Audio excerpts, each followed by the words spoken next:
We were obviously in Milan last night to watch Inter beat AC Milan and book their place in Istanbul. Having seen that Inter performance and having seen tonight's Manchester City performance, how much of a chance do you give Inter in the final?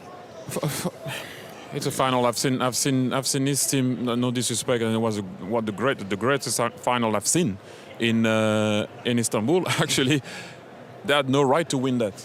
Nobody thought they could win it before and at halftime. Even after it. and they won it. But look, I'm more thinking about the tactical side of it. City's gonna have to play a back five, which is now the run of the number 10 with the 5 and the 3. Dumfries and DiMarco, if they play, will be a bit quicker to arrive on your wingers and wide because they will already be there. They will be there. So now you're 10. However, how are you going to create the overload? How are you going to open that back 5?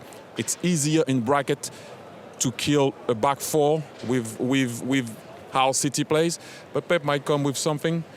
Just I want to see that. I want to see that battle, the 5-3-2, because it will be a 5-3-2 in the final.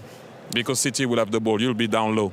I think what Thierry just mentioned there, we've seen Real Madrid come here and they're at a level where they'll feel they don't have to change whoever they come up against. Arsenal came here and said, you know, we're top of the Premier League. We're not really going to change how we play. Over the last few years, Liverpool have been the same. We don't need to change for City. And Liverpool have had a little bit of success in terms of winning trophies and winning games against Manchester City. But Inter Milan are levels below Man City.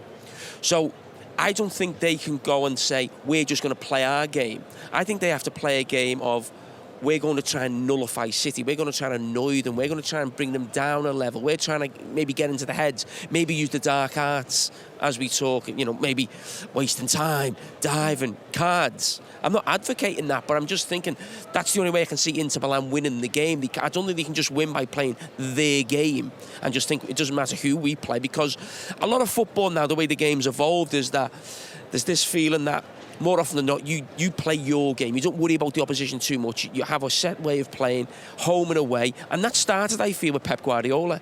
When he was at Barcelona, it was like, we've got our principles, and no matter where we play like that. And I think everybody took that on. I don't necessarily agree with that all the time, because not everyone can be Pep Guardiola or have his players. But I feel for Inter Milan, they've got to try and find a way to almost bring City down rather than trying to raise to their level, because I don't think they can. Is this a Manchester City side that could be rattled if Inter do go that route and be physical? I mean, it's a one-off game, isn't it? Anyone can be rattled. All it takes is a red card or a bad decision. And we've seen it with Chelsea a couple of seasons ago in the final. City were heavy favourites. Thierry made a good point. I think it was yesterday. Chelsea played really well against Man City that season. So, you know, it's going to be tough with Inter Milan. But I just think with the quality that Manchester City have, they will get over the line.